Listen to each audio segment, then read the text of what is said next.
नमस्कार, आप देख रहे हैं JJ न्यूज़। मैं हूं आपके साथ संगीता। नैनीताल की रिहायशी इलाकों में वन्यजीवों की बढ़ती गतिविधियों ने लोगों की चिंता बढ़ा दी है।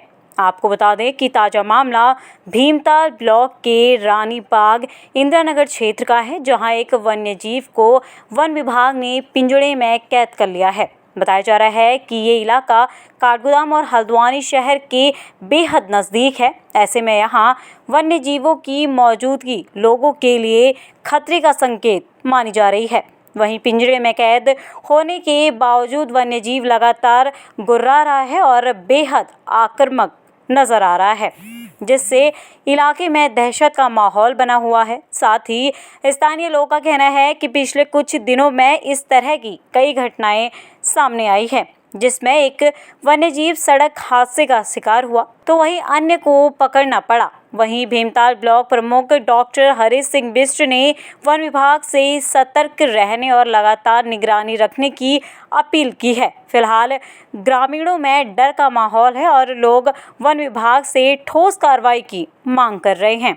नैनीताल के भीमताल ब्लॉक में लगातार मानव वन्यजीव संघर्ष में अनेक लोगों की मौतें हो चुकी हैं और जिसमें 2 बंगाल टाइगर और अनेकों गुलदार पकड़े गए। एक दिन में 3 बाघों का पकड़ा जाना वास्तव में चिंताजनक है और कल भी रानीबाग में एक और बाघ पकड़ करके रेस्क्यू सेंटर ले जाया गया।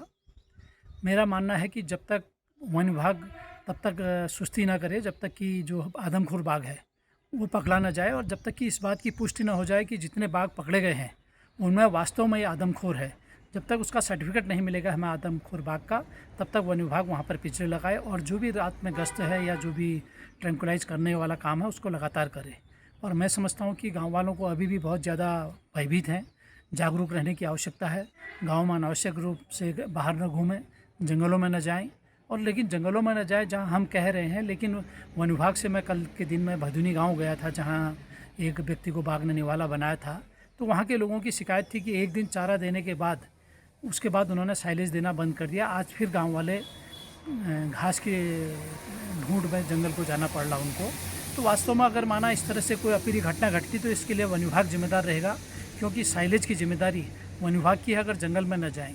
वैसे भी जंगलों से हमारा चोली दामन का साथ है।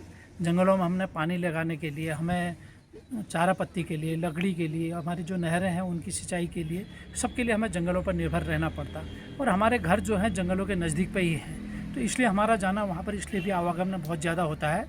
वन विभाग एक्टिव रहे। वन विभाग से मेरा सब सख्त निर्देश भी है कि कम से कम तब तक जब तक आदमखोर बाघ की पहचान नहीं हो जाती तब तक वो अपने हाथ पैर ढीले ना करे, अपना लगातार जो कार्यक्रम उसका है उसे चालू रखे और तुरंत साइलेज उन प्रभावित गाँवों में पहुंचाए और जो भी सोलर लाइट व्यवस्थाएं वहां हो सकती हैं वहां पहुंचाए। अगर जब तक ये आदमखोर बाघ नहीं पकड़ा जाता तब तक गांव वालों को, भीमताल के तमाम नागरिकों को सतर्क होने की आवश्यकता है। फिलहाल इस खास खबर बस इतना ही। बाकी की तमाम खबरों के लिए आप बने रहिए JJ न्यूज़ के साथ। धन्यवाद।